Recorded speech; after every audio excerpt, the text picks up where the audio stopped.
श्री गोवर्धनवास प्रार्थना दशकम ऑफ श्रील रघुनाथ दास गोस्वामी। निजपति भुजदंड छत्रभावं प्रपद्य प्रतिहत मदधृष्टो दंडदेवेन्द्र गर्व अतुल प्रथुल शैल श्रेणीभूप प्रियं मे निज निकट निवासं देहि गोवर्धनत्वं। प्रमद मदन लीला कंदरे कंदरे ते रचयति नवयूनोर्द्वन्द्वमस्मिन् मन्दम् इति किल कलनार्थं लग्नकस्तद्वयोर्मे निज निकट निवासं देहि गोवर्धनत्वम्।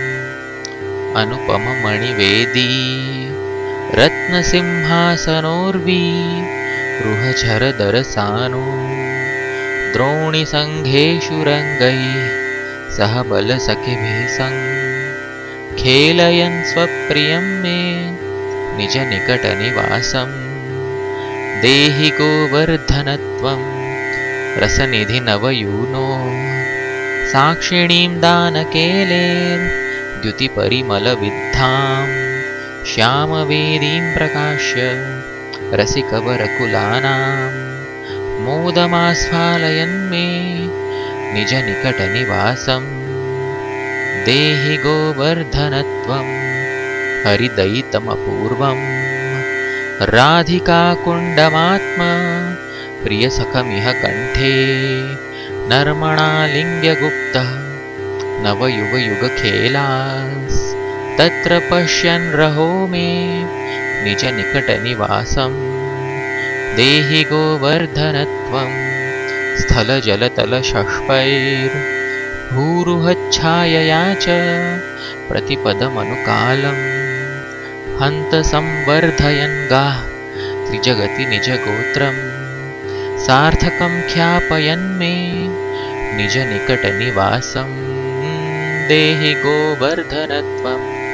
सुरपतिकृतदीर्घ द्रोहतो गोष्ठरक्षां तव नवगृहरूपस्यान्तरे कुर्वतैव अघभकरिपुणोच्चैर्दत्तमानद्रुतं मे निज निकट निवासं देहि गोवर्धनत्वम्।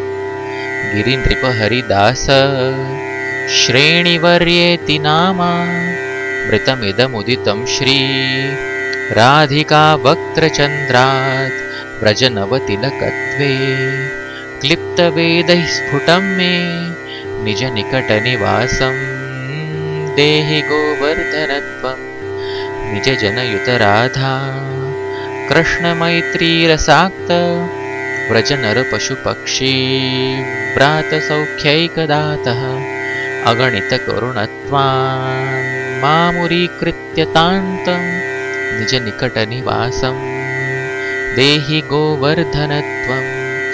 निरुपधिकरुणेन श्रीशचीनन्दनेन त्वयि कपटिशठोऽपि त्वत्प्रियेणार्पितोऽस्मि इति खलु मम योग्यतां तामगृह्णन् निज निकट निवासं देहि गोवर्धनत्वम्।